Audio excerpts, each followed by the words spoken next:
नमस्कार। जन टीवी के उत्तराखंड के इस खास बुलेटिन में एक बार फिर से आप सभी का बहुत स्वागत है। मैं हूं आपके साथ प्रियंका तिवारी। खबरों को विस्तार से जानेंगे, लेकिन उससे पहले एक नजर हेडलाइंस पर। मुख्यमंत्री धामी ने किसानों के लिए माल्टा मिशन की घोषणा की। बड़े बागान किए जाएंगे विकसित, सिट्रिक फलों को दी जाएगी नई पहचान।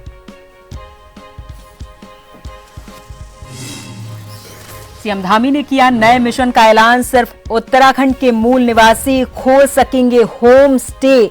लावारिस कुत्तों के लिए बनेगा डॉग शेल्टर।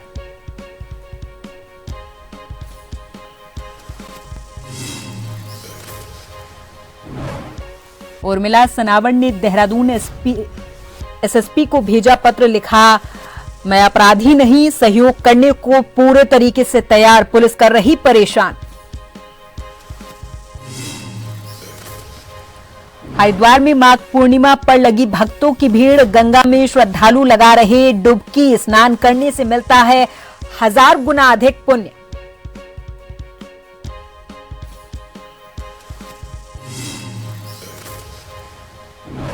और उत्तराखंड में सीजन की पहली बर्फबारी से बढ़ी ठंड। शून्य से नीचे पहुंचा 7 शहरों का पारा। 5 जिलों में आज होगी बारिश।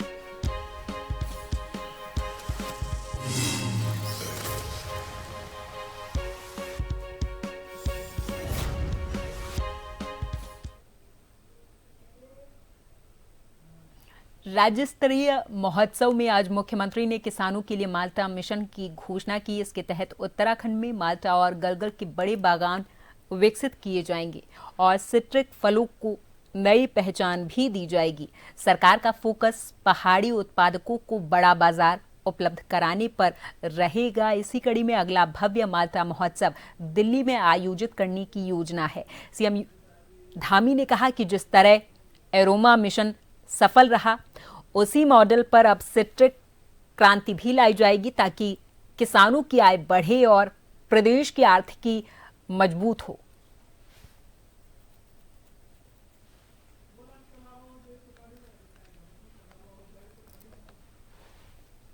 माल्टा हमारा बहुत परंपरागत रूप से होने वाला उत्पाद है और हमको विरासत में मिला है। हमारे प्रदेश की हमारी जो भौगोलिक परिस्थितियां हैं, पहाड़ है, हिमालय है, वहाँ पर प्रचुर मात्रा है और इसमें औषधि गुण भी होते हैं।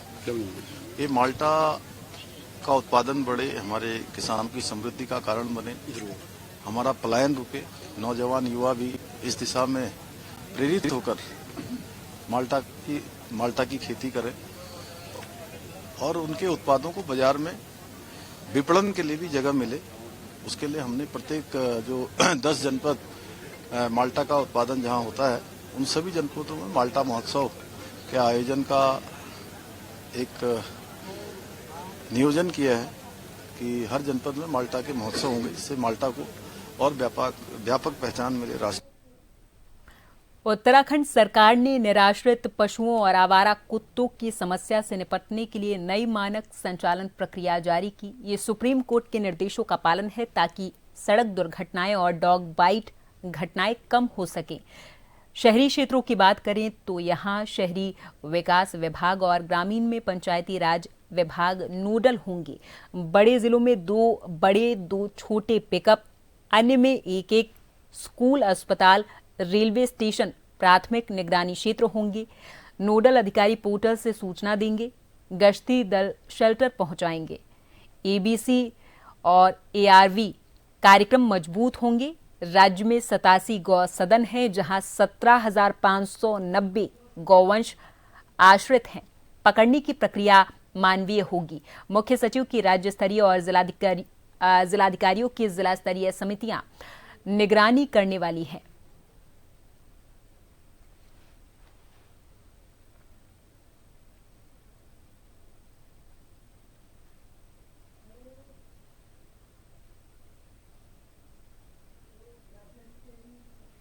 देहरादून के भंडारी बाग निवासी दीपक कुमार पर 31 दिसंबर 2025 की रात थानो रोड के पास जंगल क्षेत्र में कुछ अज्ञात व्यक्तियों ने हॉकी और डंडों से हमला कर उनकी कार को क्षतिग्रस्त कर दिया। पीड़ित की तहरीर पर रायपुर थाने में मुकदमा दर्ज किया गया था।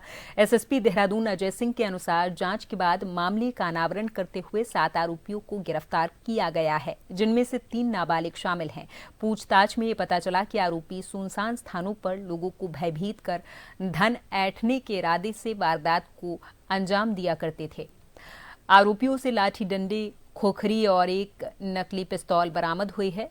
एसएसपी ने बताया कि 2 और संदिग्धों के नाम सामने आए, जिनकी तलाश अभी जारी है। डोईवाला में 2 केसेस रजिस्टर्ड थे, जिसमें 31 की रात को थानो रोड पर और डोईवाला थाना क्षेत्र में ये सूचना थी कि देर रात्रि एक कार से जो है कुछ लड़के उसमें थे अज्ञात, जिन्होंने गाड़ी रोकने का प्रयास किया और उस पर जब गाड़ी नहीं रोकी उन्होंने तो डंडों से प्रहार किया, जिससे गाड़ी भी क्षतिग्रस्त हो गई, लेकिन वो वहाँ से सकुशल निकल गए। सेम तरह की घटना ऐसी सूचना डोईवाला थाना क्षेत्र के इंटीरियर्स में भी प्राप्त हुई थी। तो इसको देखते हुए चूंकि गंभीर प्रकरण था, कुछ लड़कों की बात आ रही थी, कुछ लड़के हैं और जो लाठी डंडा लिए और एक पिस्तौल जैसी चीज़ भी दिखाने का प्रयास किया रोकने के लिए, तो इस पर तत्कालीन टीम बना दी गई थी। और इसमें अभी जो इसमें हमने पूरे केस का जो इसमें अनावरण किया, उसमें 4 लोग जो है अरेस्ट किए गए। 3 इसमें चूँकि अंडर एज हैं, विधि विवादित किशोर हैं, तो उनका नाम मैं यहाँ पर नहीं ले पाऊँगा।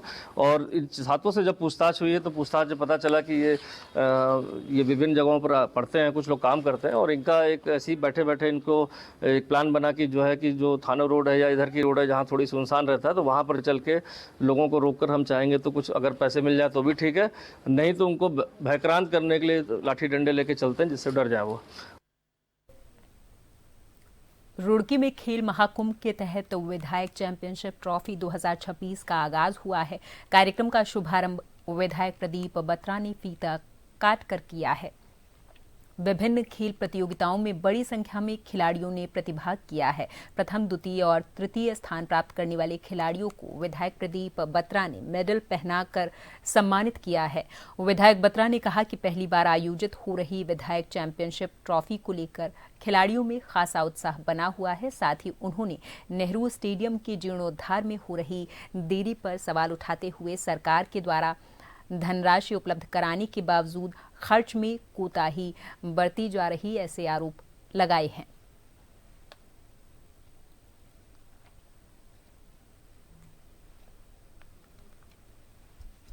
महाकुंभ 2025 उत्तराखंड के तहत आज ये विधायक चैंपियनशिप ट्रॉफी का शुभारंभ हुआ और रुड़की विकास खंड द्वारा और युवा कल्याण विभाग द्वारा ये आयोजन किया जा रहा है ब्लॉक स्तर पर। और मैं सोचता हूँ कि इस मौसम में बच्चों को एनर्जी है बच्चों में, पर उसको यूज़ नहीं कर पा रहे, तो इन प्रतियोगिताओं के माध्यम से बच्चे एनर्जी यूज़ करेंगे और इसमें खेलेंगे तो बच्चों की सेहत भी अच्छी रहेगी और एक मौसम बहुत अच्छा है खेलने का। तो बच्चे इधर से पसीना निकालेंगे तो उनकी जो स्वेटिंग से है, मैं समझता हूँ कि इस टाइम एनर्जी पावर डबल होती है। तो और कहना भी है कि खेलेगा इंडिया तो खिलेगा इंडिया। तो बच्चों से यही निवेदन किया है कि बच्चे ज़्यादा से ज़्यादा दौड़ें, ज़्यादा से ज़्यादा खेल में पार्टिसिपेट करें और अपनी जो प्रतिभा है उसको निखारें, ताकि आने वाला समय बच्चों का है, देश बच्चों का है, भविष्य है बच्चों का। आने वाले समय बच्चे ओलंपियाड खेलें, कॉमनवेल्थ गेम्स खेलें, ओलंपिक्स खेलें। तो रुड़की से काफ़ी प्रतिभावान बच्चे हैं जो आगे जा चुके हैं, तो इन बच्चों को उनसे प्रेरणा लेनी चाहिए कि बच्चे ये लोग भी आगे जाएं और अपने जो उनकी टैलेंट है उसको निखारें। काशीपुर में सिखों के 10वें गुरु गोविंद सिंह महाराज के प्रकाशोत्सव पर 5 जनवरी को विशाल नगर कीर्तन निकाला जाएगा। नगर कीर्तन की तैयारियों को लेकर खालसा फाउंडेशन ने गुरुद्वारा श्री ननकाना साहिब में प्रेस कॉन्फ्रेंस कर जानकारी साझा की है। प्रवक्ता जगमोहन सिंह बंटी ने बताया कि नगर कीर्तन गुरुद्वारा श्री ननकाना साहिब से शुरू होकर काली मंदिर, मनसा देवी चौक, किला बाजार, मुख्य बाजार, नगर निगम रोड, महाराणा प्रताप चौक, चीमा चौराहा और रामनगर रोड होते हुए दोबारा से गुरुद्वारे पर समाप्त होगी। उन्होंने संगत से अधिक संख्या में शामिल होने की अपील की और कहा कि फूड स्टॉल लगाने वाले स्वच्छता का विशेष तौर पर ध्यान रखें। खालसा फाउंडेशन के द्वारा सबसे पीछे 2 ट्रॉली लगाई जाएंगी, जिसमें कूड़ा डालने का अनुरोध किया गया है। आज जो है नगर कीर्तन 2026 धन श्री गुरु गोविंद सिंह जी महाराज जी का नगर कीर्तन है, प्रकाश पर्व मना रहे हैं हम लोग। उसी को समर्पित नगर कीर्तन 5 जनवरी 2026 गुरुद्वारा श्री ननकाना साहिब से आरंभ होके और शहर के मुख्य मार्गों काली मंदिर, अपना किला बाजार, मेन बाजार, सदर बाजार से होता हुआ मेन चौराया से होता हुआ चीमा चौराया, सरकारी अस्पताल वाली गली, पद्मावती कॉलोनी से होता हुआ श्री नागा मंदिर और शाम को गुरुद्वारा साहिब वापस पहुंचेगा। हम सभी श्रद्धालुओं से, संगत से हाथ जोड़ के विनम्र बेनती करते हैं कि सभी लोग जो है नगर कीर्तन में आएं और गुरु घर की खुशियां प्राप्त करें। साथ ही साथ खालसा फाउंडेशन एक निवेदन करना चाहती है कि जितने भी लोग फूड स्टॉल लगा रहे हैं, लंगर की सेवा कर रहे हैं, उन सबसे गुजारिश है हाथ जोड़ के कि वो सारे जो है गार्बेज बैग अपने साथ रखें। खालसा फाउंडेशन की टीम हर साल की तरह नगर कीर्तन के लास्ट में 2 ट्रालियां सत्कार कमेटी मानपुर के साथ मिलकर हमेशा की तरह सफाई की सेवा निभा रही है। वो गार्बेज बैग उन्हें दें जिससे कि नगर निगम, हमारा शहर साफ रहे, सुंदर रहे। विकासनगर क्षेत्र में दुर्लभ प्रजाति के लाइकोडॉन सांप का सुरक्षित रेस्क्यू किया गया। कैंचीवाला क्षेत्र के घर में सांप दिखने पर मकान मालिक प्रमोद कुमार ने वन विभाग को सूचित किया था। सूचना पर कालसी वन प्रभाग की चौहड़पुर रेंज की टीम मौके पर पहुंची, जहां सर्पमित्र आदिल मिर्जा ने सावधानीपूर्वक सांप को रेस्क्यू किया है। ये बिना जहरीला और दुर्लभ प्रजाति का सांप है। रेस्क्यू के बाद उसे उसके प्राकृतिक आवास में छोड़ा गया है।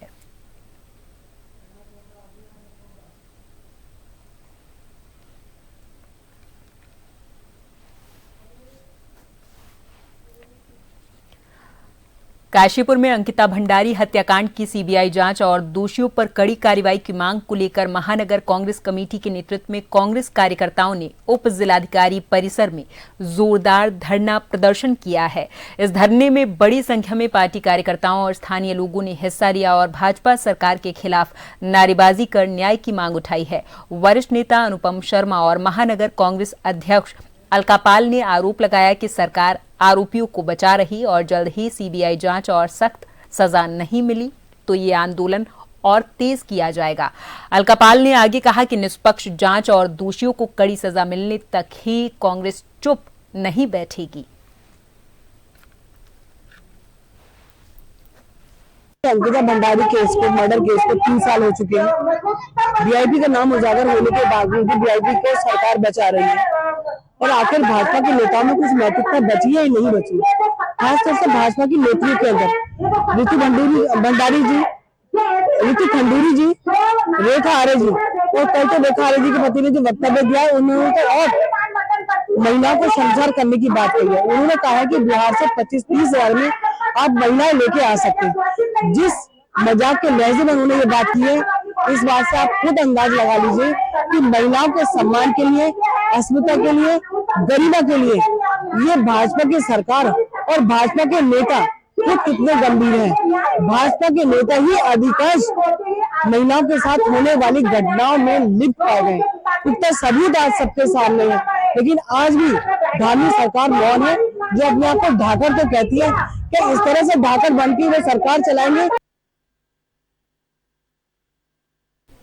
अंकिता भंडारी मर्डर केस में सोशल मीडिया पर दावे करने वाली उर्मिला सनावर ने फेसबुक पर एक पोस्ट जारी कर अपनी सुरक्षा की गुहार लगाई। उन्होंने पत्र में लिखा कि मेरे खिलाफ एसआईटी गठित कर दी गई।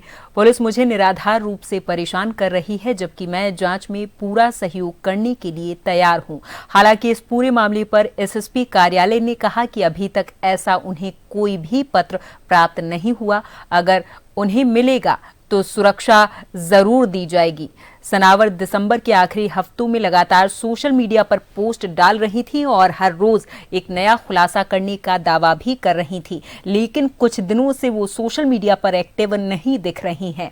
इस पत्र से पहले उन्होंने आखिरी बार 4 दिन पहले एक वीडियो शेयर किया था। इस वीडियो में वो रोते और चिल्लाते हुए यही बात कह रही थी कि उनकी जान को खतरा है और पुलिस उनके पीछे लगी हुई है।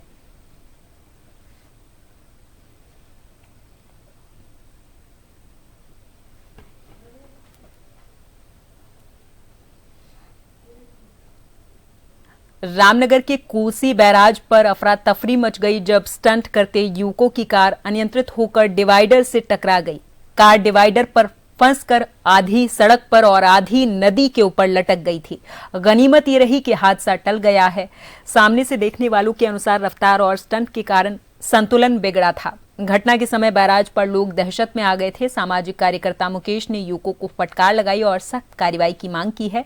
हालांकि पुलिस ने मौके पर पहुंचकर जांच शुरू कर दी है और पहचान और सीसीटीवी खंगाले जा रहे हैं।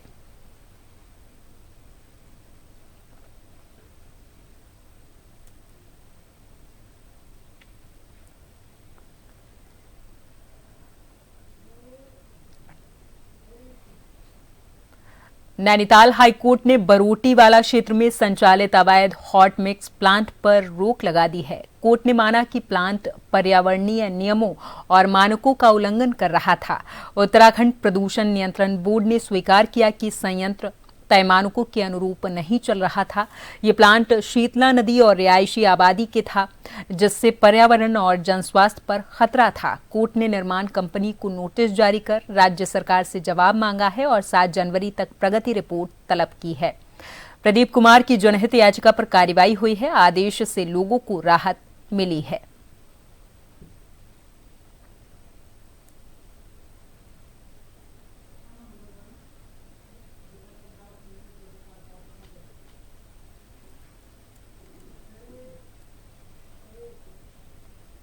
रामनगर में बाघ के हमले में महिला की मौत के बाद कार्बेट टाइगर रिजर्व प्रशासन पूरे तरीके से अलर्ट मोड पर है। घटना के बाद चीफ वाइल्ड लाइफ वार्डन से अनुमति मिलने पर घटनास्थल के पास बाघ को पकड़ने के लिए पिंजरा लगा दिया गया। इसके साथ ही बाघ को ट्रैंकुलाइज कर सुरक्षित रेस्क्यू करने की भी अनुमति मिल चुकी है। पार्क प्रशासन के द्वारा हाथियों से गश्त कराई जा रही, जबकि विभाग की टीमें लगातार बाघ की गतिविधियों की मॉनिटरिंग में जुटी हुई हैं। क्षेत्र में कैमरा ट्रैप भी लगाए गए ताकि बाघ की मूवमेंट पर कड़ी नजर रखी जा सके।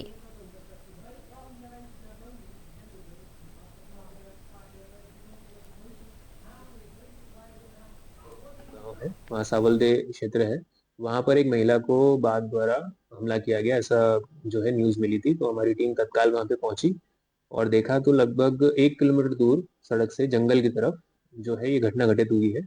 और तुरंत बाद ही हमने इसमें पिंजरा जो है वहाँ पर डिप्लॉय कर दिया, ताकि जो भी जंगली जानवर है, जो कि ऐसा प्रतीत हो रहा है कि बाघ ही है, ताकि इन्वेस्टिगेशन पे और मालूम चलेगा, तो उसको कैप्चर करने की कोशिश है। और ट्रैंकुलाइजेशन की भी परमिशन जो है तो चीफ वाइल्ड वार्डन सर ने तुरंत ही दे दी है। तो इस बार हमारा काफ़ी प्रॉम्प्ट रिस्पॉन्स रहा है इसमें।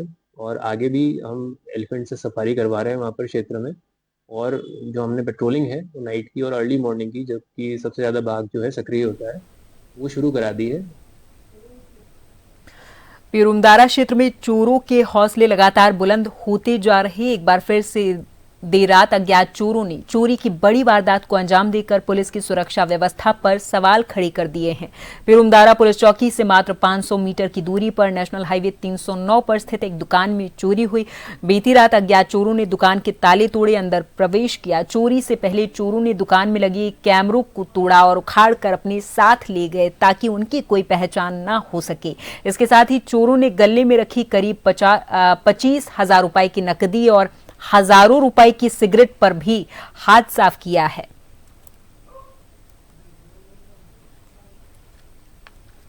यहाँ पर कल रात्रि हमारे यहाँ ताले तोड़ के 2-3 चोर घुसे हैं, जिन्होंने कि यहाँ से कैश निकाला है। जितना भी कैश था 15-20 हजार जो भी कैश था वो निकाल के ले गए और 40-50 सिगरेट की डिब्बी हमारे यहाँ से चोरी करी है किसी ने। एक बार पहले भी हमारे यहाँ चोरी हुई थी, जिसके ऊपर कोई छानबीन नहीं की गई। जो पहले चोरी हुई थी उसकी सूचना पुलिस को दी गई थी। उसकी सूचना भी पुलिस को दी थी, लेकिन अभी तक उसका कोई परिणाम नहीं बताया कि हमें क्या हुआ क्या नहीं हुआ। एक बार फिर आज चोरी हुई है।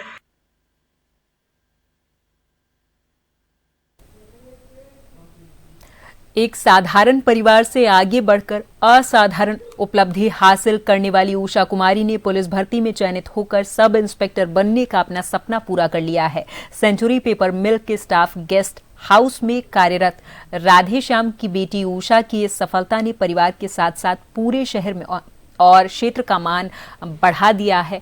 लगन, अनुशासन और लगातार मेहनत से उन्होंने ये मुकाम पाया है। उषा ने कहा कि कठिन परिस्थितियों में माता पिता का सहयोग और गुरुजनों का मार्गदर्शन उनकी सबसे बड़ी ताकत रहा है। चयन की खबर से क्षेत्र में खुशी का माहौल है और लोग उषा को प्रेरणा का स्रोत मान रहे हैं।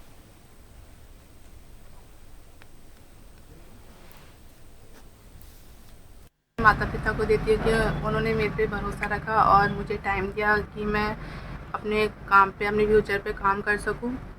और मैं अपने माँ बाप को और मेरा एक मित्र है, मैं उसको भी देती हूँ कि उन्होंने मुझे सपोर्ट किया, मुझे मोटिवेट किया और मुझे गाइड किया कि आप इस चीज़ पे लगे रहिए। मैं डीमोटिवेट होती थी तो वो मुझे सपोर्ट करते थे पढ़ाई में, मुझे बताते थे कि इस तरीके से आप स्टडी करिए, ये बुक्स लीजिए। तो मैं अपने माता पिता और अपने मित्र को देती हूँ। सबसे बड़ी खुशी है इनने जो मेहनत करी, 1-2 साल से इसकी मेहनत कर रहे हैं, तो इस मेहनत का आज इनको फल मिला। मुझे बहुत बड़ी खुशी है। मैं इनके उज्जवल भविष्य की कामना करता हूँ। बहुत खुश हूँ मेरी बेटी इस काबिल बनी है और मैं ये चाहती हूँ, हर लड़की को यही प्रेरणा देती हूँ कि ये अपने माँ बाप का नाम रोशन करे, बस जो मेरी बेटी ने किया है। और आज मुझे बहुत खुशी हुई, जो है मेरी बच्ची जो है समान है, मेरी बच्ची के समान है और इन्होंने जो पद आज हासिल किया है तो हमको भी बहुत अच्छा लग रहा है। आगे भी ये जो है बहुत आगे तरक्की करे और हमारे बच्चों को भी जो है इन्होंने जो है यहाँ पर जो है पढ़ाने के लिए प्रेरित करती थी और बच्चों से कहती थी बेटा पढ़ो, इधर उधर मत घूमो। और इस बच्ची को देख के हमको जो है बहुत खुशी हुई और इनका उज्जवल भविष्य के लिए हम मनोकामना करते हैं। पिथौरागढ़ के स्वालिक से आगे रन बिछुल के पास एक कार गहरी खाई में गिर गई। सूचना पर आपदा कंट्रोल कक्ष के द्वारा एसडीआरएफ को मौके पर बुलाया गया, जिसके बाद उप निरीक्षक प्रेम उपराणी के नेतृत्व में टीम मौके पर पहुंची। वाहन में सवार 3 में से एक घायल को स्थानीय लोगों ने पहले ही अस्पताल भिजवा दिया था, जबकि 2 व्यक्तियों की मौके पर ही मौत हुई है। एसडीआरएफ ने लगभग 300 मीटर गहरी खाई से दोनों शवों को बाहर निकाला और करीब 1.5 किलोमीटर पैदल दुर्गम पहाड़ी और नदी मार्ग पार करके सड़क तक पहुंचाया और स्थानीय प्रशासन के सुपुर्द किया। 108 एम्बुलेंस से अस्पताल भेजा है।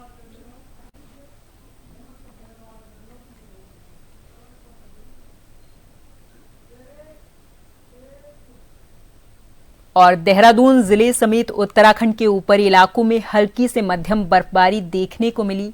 लंबे अरसे के बाद केदारनाथ धाम में बर्फबारी होने से क्षेत्र में कड़ाके की ठंड बढ़ गई है। इससे पहले चमोली जिले की नीति घाटी में बर्फबारी दर्ज हुई थी और अब केदारनाथ में भी बर्फ की सफेद चादर बिछ गई है। बर्फबारी से मौसम में बदलाव आया है और पहाड़ी क्षेत्रों में ठंड का असर तेज हो गया है।